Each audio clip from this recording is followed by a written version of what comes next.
নির্বাচন বিধির কারণে আমি কোথাও কোনো সেন্টারে যাইনি। আমি সরাসরি আমার ভোট সেন্টারে এসেছি, সরাসরি আবার আমি আমার জায়গায় ফিরে যাব।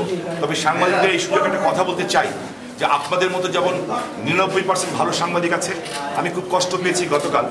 আমি আমার সাংবাদিক ভাইদের জন্যই গতকাল নারায়ণগঞ্জ ক্লাবে, আপনিও ছিলেন সেখানে, আমি সেখানে 4টার থেকে রাত 10টা পর্যন্ত ওয়েট করেছিলাম।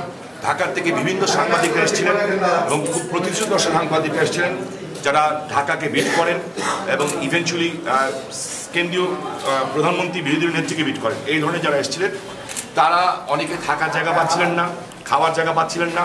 আমি নিজের রুম ছেড়ে দিয়েছিলাম তাদের থাকার জন্য এবং আমি একজন নারায়ণগঞ্জের মানুষ হিসাবে, অতিথি পরায়ণ হিসাবে আমি সেই 40-50 জন কিন্তু যতটুকু পারি গরিব মানুষ হিসাবে যতটুকু পারি খাওয়ার ব্যবস্থা করেছি। কিন্তু আমি দেখলাম বাংলা ট্রিবিউন নামে একটা পত্রিকায় ওইটাকে যেভাবে গল্প সাজানো হয়েছে, যা আমার কাছে অত্যন্ত দুঃখজনক হয়েছে।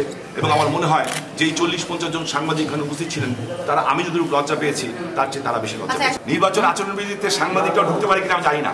এখন যদি আপনারা যদি ঢুকতে পারেন তো জনগণ হচ্ছে রাষ্ট্রের মালিক, আপনাদের পিছনে জনগণ ঢুকে গেছে। আর আমি সাংবাদিকদের ভীষণ ভয় পাই ভাই। এখন আপনাদের যদি আপনাদের সাথে কথা, আমাদের দাওয়াত দিয়ে খাওয়াইলাম কালকে, দাওয়াত দিয়ে খাওয়ানোর পরে এক সাংবাদিক দেখে দিল যে আমি প্রিজাইডিং অফিসারদের মিটিং করছি। আমরা প্রথম থেকে আমি বলেছি আমার সামনে দুটো চ্যালেঞ্জ এবং আমি কৃতজ্ঞ, আমি একদম মন থেকে কৃতজ্ঞতা জানাই আওয়ামী লীগের, ছাত্রলীগ থেকে আরম্ভ করে আওয়ামী লীগের প্রত্যেকটা নেতাকর্মীকে। তারা অনেক কষ্ট সহ্য করেছে, অনেক কিছু শুনেছে, অনেক কিছু ধরেন অসম্মানজনক কথা শুনেছে, বাট তারা তাদের স্ট্যান্ড থেকে সরেনি। আপনারা একটা ফুটেজ পাচ্ছেন না যে কোথাও একটা মারামারি, কোথাও একটা কাছাকাছি, কোথাও একটা বোমা হামলা, কোথায় কি করবে বাচ্চারি তোমরা? তোমার তো আমার ছোট ভাই, কিছু তো দিতে হয়।